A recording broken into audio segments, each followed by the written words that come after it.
अध्यक्षज्यू जगत सापकोटा, कार्यक्रमको प्रमुख अतिथि महामहिम राजदूत प्रकाश पौडेलज्यू, संस्थामा लामो समयदेखि काम गर्नुभएका पास्ट प्रेसिडेन्ट, विभिन्न सङ्घ संस्थाका प्रतिनिधि साथीहरू, सँगसँगै क्यानाडामा अहोरात्र खटिरहनुभएका अहिलेका पदाधिकारी साथीहरू सबैमा मैले रिप्रेजेन्ट गरेर संस्था नेटफ्लिक्स क्यानाडा कम्युनिटी सर्भिसेस र मेरो तर्फबाट हार्दिक नमस्कार।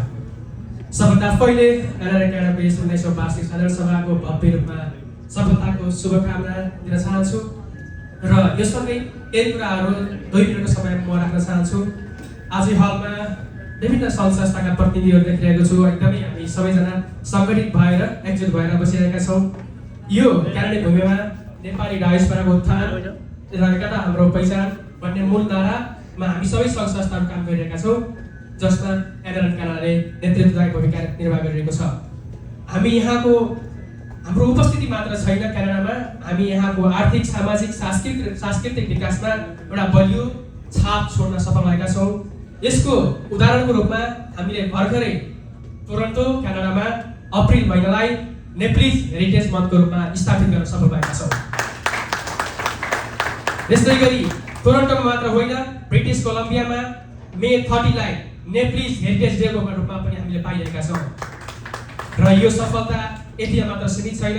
अहिले ओन्टारियो प्रोभिन्स अफ ओन्टारियो र फेडरल गभर्नर पनि अप्रिल महिनालाई नेप्लिज हेरिटेज मन्थको रूपमा विकास एउटा फेडरली इस्टाब्लिस गर्नको लागि हामीले काम गरिरहेका छौँ।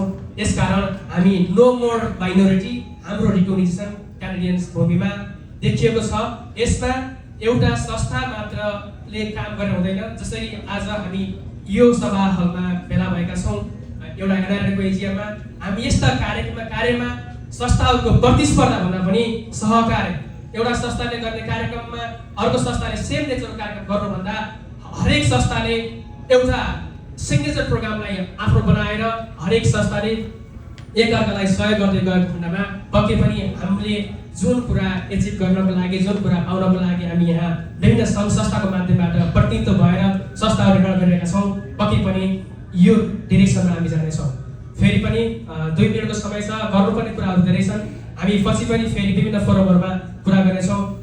मैले एनआरएन क्यानाडाका विभिन्न पदाधिकारी साथीहरू, जगन सर, पुण्यसागर सर, प्रतीक दाईसँग लामो समय यो नेप्लिज हेरिटेज मन्थ प्रोजेक्टलाई एनसिसिएसले नेतृत्व गरे पनि उहाँहरूसँग धेरै कुरामा सहकार्य गरेर हामीले यो कार्यलाई सम्पन्न गरेका थियौँ र यसलाई प्रोभिन्सियल लेभलमा, फेडरल लेभलमा लानको लागि फेरि पनि हामी सबै सङ्घ संस्थाहरू जुट्न आवश्यक छ।